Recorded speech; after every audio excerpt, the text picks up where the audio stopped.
Chapter 5 Strange Symbol in the Sun. A Messenger. Robinson Ranch, California, 19 years old, December 14th, 2016. I borrow my mom's car and drive it to Rancho Santa Margarita to meet up with Adele and Terrence. I haven't seen them since we all parted ways for different colleges. Now we're all home for Christmas break. We meet at a sub shop, order sandwiches, then drive up to the parking lot of one of the Saddleback Mountain trails. Before we embark, I hold up one blotter paper tab decorated on its front side with a red comic book superhero. Adele backs away from the tab. After what happened last time, I'll never touch acid again. I can't believe you still do it. I didn't think I would either. I lay the LSD on my tongue, and we begin our walk. After only a few hundred yards, the austerity of the afternoon sun kicks in. We pass a little reservoir and thousands of cacti, then make a left to walk up a tall, steep hill. The LSD kicks in harder and harder. My mind turns to static, prying the tips of my fingers off from my surroundings so that I lose touch. I can no longer tell whether I am hot or cold, tired or able. The climb steepens. Terrence loses no steam. I follow behind Terrence, working hard to keep up while my mind evaporates, blown and scattered by winds. I am hardly connected to my body. I continue stepping by virtue of seeing Terrence continue uphill, and supposing myself to be similarly physically capable. It is scary to be so mentally staggered, but I focus on keeping it together so that Adele will see that LSD is good, just as it was the very first time we took it together. We ascend the mountain for another 45 minutes. As we approach the high point of this length of our trail, the LSD peak mellows and smooths out. I enter into that state in which I recalibrate and acclimate to the drug. Disorient precipitates into clarity.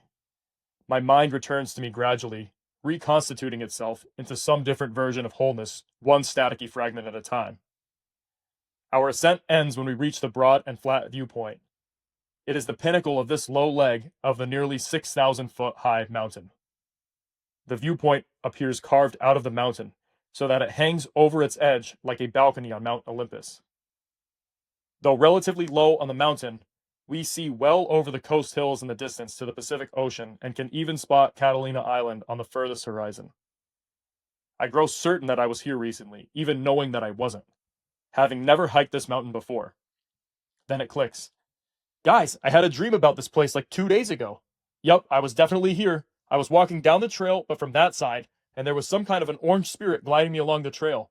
I saw these exact cactuses and this exact spot, with this view of the ocean, and that tall plant there.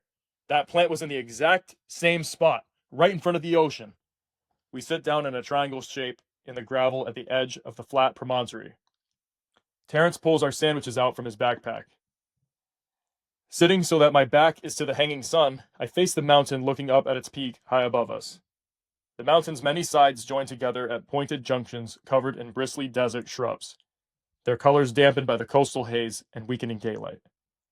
I watch the mountain and its creases closely through sharpened eyes that can separate browns into pinks and greens. Everything shows itself to be alive. I watch the serene mountainside and its crispness through thickening Pacific air. The sky is wide open, other than for a few clouds above us, all located near the mountain. Why are the only clouds in the sky suspended right against the mountain? I watch them closely. They rise up over the mountain, blowing east, while somehow continually replacing themselves. Where are the new ones coming from? I stare at a little crevice in the mountain's face. Little puffs of vapor rise out of nowhere along the mountainside. The puffs grow larger and larger as they rise, accumulating more moisture from the humid breeze. Do you see how the only clouds are right along this mountain? I'm not kidding. I think they are forming on the mountain. Homie, you're on acid, Adele reminds me. Look and see for yourself. I'm not seeing anything that isn't there. Terrence turns to take in the placid activity of the mountainside. Watch it closely for a little while. Don't look away. A little puff of vapor forms just above the skin of the mountain. Over a few minutes it builds and grows larger, lifting higher and higher, heading skyward and east. Eventually, when it is big enough to call a cloud, it rises up and over the peak of the Saddleback Mountain, headed toward the desert on the other side. Oh yeah, I see it, Terrence says, perplexed. I didn't know clouds could form that way. I told you, Adele, I'm not tripping. Yeah, well, I mean, that makes sense. They're not literally coming out of the mountain. The water in the plants must be evaporating or something. I finally remember to light up my first cigarette, blowing the smoke away from my friends as best I can. We sit watching the clouds form along the mountainside until my friends finish their sandwiches. Adele gets up first to watch the sun as it sets over the sea. He approaches the very edge of our step-like viewpoint, where the gravel turns to a nearly vertical slope. Guys, come over here. Look at how big the sun is. Terrence stands up, then offers me his hand to help me off the ground. We stand at the edge beside Adele to behold the super circumference of the setting sun. It is seriously engorged, suspended above the edge of the earth. There isn't a cloud in the sky except for the ones forming behind us upon the highest mountain. To our left, the mountain range continues along the southern border of Orange County, reaching all the way down into San Juan Capistrano, where the mountains descend slightly to meet the ocean. In front of us are several suburban towns, all heading west until they meet the hills, which run parallel along the coast. I pull out the black box of cigarettes from the inner pocket of my black jacket. My lips grab another cig from the musty pack. I light it up and breathe in the view, staring at it with severity, intending to forever stain my mind with its image. Even the sandy ground on which we stand has become so brilliantly nuanced in color. I hope to never forget any detail. Terrence puts on his red polarized sunglasses. Yo, Adele, check this out. He hands Adele his sunglasses. Put these on and look right into the sun. Adele puts the red tinted glasses on, then peers into the sun. He finally looks away. Did you see it? Hold on, I just have to make sure. Adele peers directly into the sun, holding the glasses to his face on each side. Finally, he pulls the glasses off his face. Yeah, it's like a Z. Unless it's an S that looks like a Z? Isn't that crazy? Terrence blurts. Wait, which way is a Z again? Adele asks, pulling out his phone. What's going on? I ask. Terrence sounds excited. There's like a big Z shape in the sun. What do you mean, a Z shape? Adele puts the sunglasses on again to take another look into the magnified sun. Dude, it's like a big backward C. Let me see the glasses. Adele hands me the red polarized sunglasses. I put them on while looking at the ground, then look up, focusing my eyes directly where they just did. I behold the massive belly of the sun. Inside its round mass is the mentioned right-left facing backward Z, composed of especially bright and golden straight lines of light, which meet one another at 90-degree angles. Yet equally noticeable is a corresponding up-down facing 90-degree angled backward Z shape crossing through the center of the one seen by my friends. There is a golden swastika of light in the sun. When I see the symbol, total peace relaxes me to the point of the sublime. Even after being inundated with travestied misuses of this symbol from history, seeing it now in the sun, I immediately understand the symbol's true message. The symbol's meaning stands clear to me as I observe the cities and plants which reach out for the sun from this land beside the sea. The whole world has been custom tailored by God to enable human existence. I finally get it. God made the sun to bless us. He gave it to us along with the land and the plants and many other things. He intended it to be a sign in the heavens for us to bow down and worship Him and be grateful. The sun is a glorious gift that reveals God's loving care for all of us. Yet none of us gives thanks for such fundamentals. While we should be grateful God made a world suitable for us, instead mankind is below the sun's light, not beholding it, but ignorantly and miserably crawling the earth. We grumble in our automobiles while stuck in traffic on the 5 or 405. We complain, resent one another, and are overall ignorant of the most important things. We are almost always completely unaware of God's goodness to us. This peace I have puts me totally at rest. I feel as though I may have just completed the mystery of life. Perhaps my life's purpose has been fulfilled so that I may now die a full man. This is what life is about. It is a gift from God, our generous unknown friend. When I think about it, it seems impossible that there is one greater than the sun. Yet there is one who designed it and put it together. His hand is evident in its construction. God generously gave light to all men, and we still do not see. I look back down to the earth, removing the glasses. Guys, that isn't a Z, it's a swastika. The Z you saw is only the horizontal part. What? It isn't a swastika, Adele says. Dude, I swear to you, look at it again. I can see it clearly. It's definitely a swastika. Clear as day. I only saw like a big backwards Z thing, Adele says. Yeah, me too, Terrence says. They immediately associate the word swastika with the Nazis, and I understand why. That is pretty much the only time the symbol has come up in the modern Western context. Yet I know it's commonly used as an auspicious symbol throughout Asia and even by Native Americans. The real historical truth is deeply nuanced. There are two backward Z's. One is vertical over the one you saw. Look again. I take another pull from my cigarette, feeling as though my body should instantly be buried where I stand upon the edge of this mountain. I am sure there is no way I will ever see anything so beautiful again. I take two more looks into the sun to verify what I saw before. The arms of the swastika are extra bright lines of golden light that extend clockwise to the perimeter of its orb. The lines are straight and purely geometrical, not slanted or curved at all. Each arm of the pattern is equal in length to the others. I assume there must be a scientific explanation for why the swastika shape appears in the sun. Everything is mathematical. I am sure that it can be explained, perhaps by thermal currents or something. I look at Adele. I think I could die right now. We stare at the reddening full sun until it slips down below the edge of the sea. This must somehow be the culmination of my life's journey, the most important day of my life so far. I saw what it all means. Maybe I'm supposed to die right now. Does one continue living after enlightenment? Is this enlightenment? The LSD obfuscates some of the sensations on my skin. I stand there in the frigid breeze, knowing that I am cold, but tolerating it completely. Waiting for my breath to depart from me, my friends walk back toward the trail, understanding how quickly the light is escaping from us and how far we still must hike to get back to our cars. It's already getting dark, Felix. They cross their arms in the cold. We are all wearing tank tops, and the wind is blowing straight up the mountain. I am the only one with a jacket. I hand it to Adele, who is having the hardest time with the cold. Just 1 minute.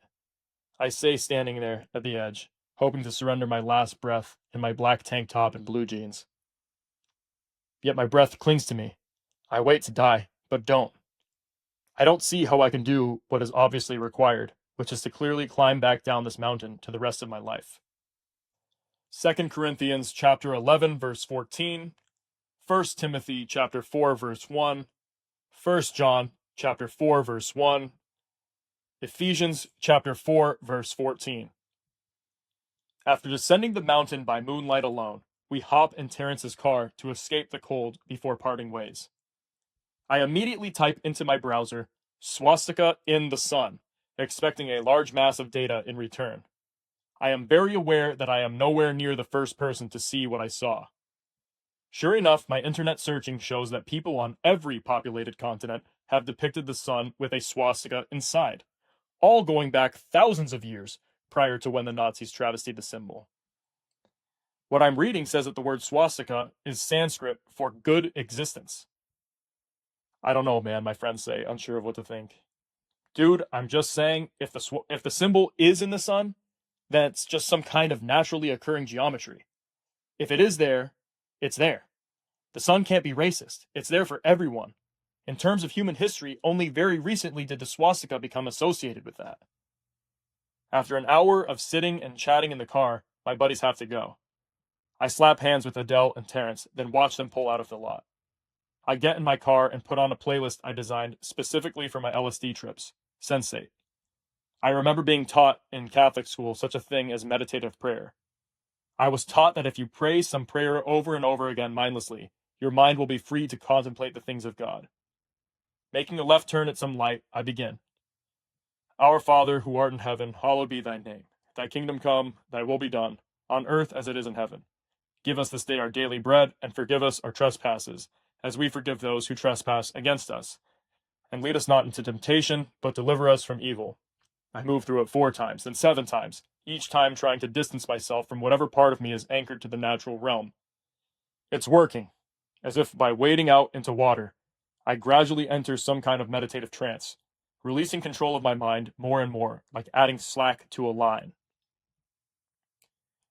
Now on some thick-veined road aimed west toward Laguna Niguel, I pray continually through this prayer over 20 times. I drive through the middle of 3 lanes. The music changes to a song that suddenly resonates with me. The instrumental beginning is so atmospheric. The sound is immediately higher than the clouds. The instruments alone trigger the release and mass dropping of tears from my eyes in such profuse excess that I can barely see the road. The singer holds briefly for some kind of soliloquy about how, though he produces artworks continually, only occasionally do they ever resonate with the culture. I hang on every word. The singing portion begins. The lyrics stir my thoughts, so that I come to consider what I have so far accomplished in life. Nothing. My desire for accomplishment breathes faint, desperate breaths from deep in the hollow of my abdomen. How can I change this? What should I come to do? I get the sense that something is speaking to me through the radio. Tears obnoxiously coat the entirety of my face, collecting in a spot on my shirt just below my chin. I continue praying the Our Father. A presence like a shadow-winged angel descends upon my car, consuming it completely so that it takes momentary possession of my car. Its details are only distinguishable in flashes because it is mostly like a shadow. There is a combination of seeing it and also seeing it through feeling, because it is on a spiritual plane affecting this plane, and that's especially where I perceive it, in its effects. It comes to me with a certain familiarity, appearing feminine and nurturing, yet while also speaking through large, dagger-like teeth. I cry to the spirit like a desperate man who is still the little baby he was originally born as. I cry as if I never once developed. I cry to the vague, dark spirit, trusting it blindly as if it is my accurate mother. I crave the spirit's comfort, or really any comfort that may be afforded me. One question has been plaguing me. Please tell me, I beg it. What is my purpose? It completely absorbs my car as it speaks through its fanged mouth. Your purpose is that of a shaman. I break down crying worse than before, still driving through the center of a busy main street. It is so profound. If there is a kind of angel here, then God must hear me and care about me. I cry until my eyes are dry, swollen, and red. Back in my mom's apartment parking lot, I sit for a few minutes under the orange streetlights, replaying the song again and again, thinking about how perfect it is that I should become a shaman. Of the spiritual breakthroughs I've had, the ones I've experienced on acid have felt the most profound. I could become an LSD shaman. My mom is asleep on the couch when I open the door to her apartment. I slip past her and lock myself in a room quietly so that I can pray more in private. I get down and kneel on top of the carpet, expecting a response.